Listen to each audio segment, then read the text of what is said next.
Students, आज हम लोग पढ़ेंगे पत्र लेखन। हमारा विषय है पत्र लेखन। पत्र लेखन में हम कुछ विशेष नियमों का ध्यान रखेंगे जिससे हमारे अंक ना कटे।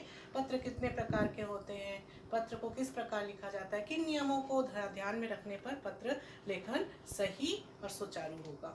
पत्र लेखन दो प्रकार के होते हैं, औपचारिक पत्र और दूसरा अनौपचारिक पत्र।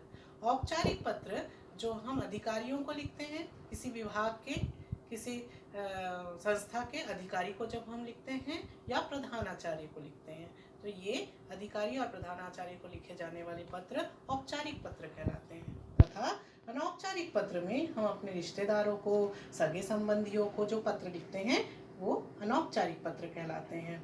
अब हम देखते हैं कि पत्र लिखते समय किन चीज़ों का विशेष रूप से ध्यान रखा जाए।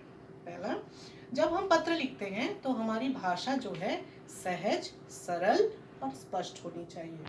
हम जब भी पत्र लिखें इस बात का ध्यान रखें कि पत्र बहुत स्पष्ट हो, सरल हो और सहज रूप से अपनी भावनाएं उसमें प्रस्तुत हो जाए, ऐसी भाषा होनी चाहिए।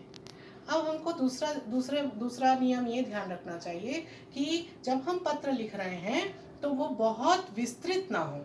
कम शब्दों में हम अपने बातों को स्पष्ट रूप से पत्र में प्रभावपूर्ण ढंग से व्यक्त कर दें।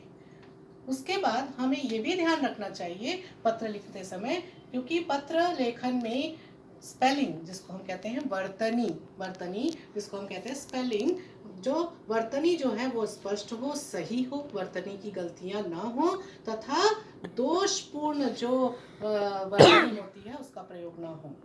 साथ में ये भी ध्यान रखें कि उसमें जहाँ उचित स्थान, जहाँ पर विराम चिन्ह का प्रयोग होना चाहिए वहाँ पर उसका प्रयोग अवश्य होना चाहिए। जहाँ उपयुक्त रूप से उपयुक्त हो विराम चिन्ह लगाना, वहाँ पर वाक्य में विराम चिन्ह का प्रयोग अवश्य होना चाहिए। इस तरह और एक चीज़ और ध्यान रखना है हमें कि हम बिना कारण या मतलब लिखते लिखते जो काट छाट करते हैं उससे हमारा पत्र क्या हो जाता है, प्रभावहीन हो जाता है। तो लिखते समय पत्र को हमको इस बात का ध्यान रखना चाहिए कि अकारण या जो अवॉइड करें हम काट छाट को, जिससे हमारा पत्र प्रभावशाली बने, प्रभावहीन ना हो जाए।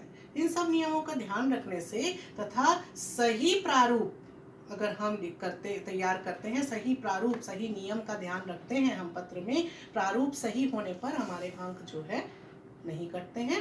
इन नियमों का ध्यान रखते हुए अगर हम पत्र लिखेंगे तो हमें पत्र में अच्छे अंक, पूर्ण अंक प्राप्त हो सकते हैं।